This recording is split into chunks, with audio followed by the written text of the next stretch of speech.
সুপ্রিয় দর্শক, যশোরের ঐতিহ্যবাহী সাংস্কৃতিক সংগঠন রাষ্ট্রসংঘের এক যুগ অনুষ্ঠান চলছে। বহুমাত্রিক জ্ঞান চর্চা কেন্দ্র এই রাষ্ট্রসংঘের স্লোগান নিজেকে জানো, জগৎকে জানো, পড়ো এবং জগৎকে জানো।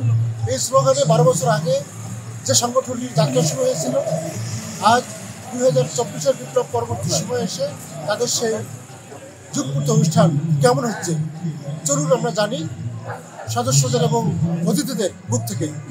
প্রাচ্যসংঘ প্রতিষ্ঠার পর থেকে এটা একটি বহুমাত্রিক জ্ঞান চর্চা কেন্দ্র হলেও আসলে একটি রাজনৈতিক সংগঠন এবং সকল ধরনের শোষণ, নিপীড়ন, বঞ্চনা, ফ্যাসিবাদী জুলুম এর বিরুদ্ধে কিন্তু প্রাচ্যসংঘ প্রথম থেকে সোচ্চার ছিল, তার কর্মীরা সোচ্চার ছিল। আমার খুব ভালো লাগছে, বিশেষ করে আমার সাহেব সবসময় চায় যে আমার প্রাচ্যসংঘ আনন্দে থাকুক, সাহিত্য সাংস্কৃতিক চর্চা হোক, আগ্রহতে থাকুক, এই জন্য পছন্দ করি এবং সাথে আমিও পছন্দ করি। মানুষের গান করার কথা বলার সুযোগ রয়েছে, স্বাধীনতাটা দেয় তারা, এটা আমাদের জন্য ভীষণ ভালো লাগার কাজ করে।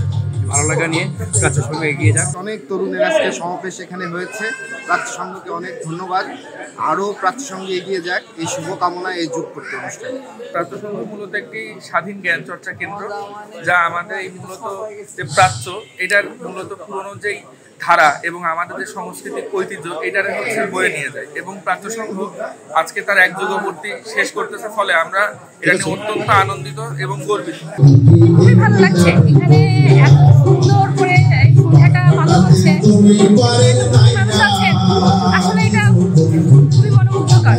আমরা মুগ্ধ এবং এই ধরনের প্রোগ্রাম যদি মাসে 2-4টে করে থাকেন আল্লাহর রহমতে আমরা অনেক বাংলাদেশের কোথাও এরকম ব্যক্তিকেন্দ্রিক কোনো সংগঠন বা প্রতিষ্ঠান আছে কিনা আমার জানা নাই। এই জায়গায় আসলে মুক্ত চিন্তার যে জায়গাটা, সেখানে এই মুক্ত চিন্তার চর্চাটা হয়। এখানে শিল্প সংস্কৃতির প্রত্যেকটা অঙ্গন ছুঁয়ে যায়। এখানে যেমন নাট্য চর্চা হয়, এখানে সঙ্গীত চর্চা হয়, এখানে চিত্রকলার চর্চা হয় এবং এখানে যারা দায়িত্ব পালন করেন বিভিন্ন সেক্টরে সবাই প্রতিভাবান।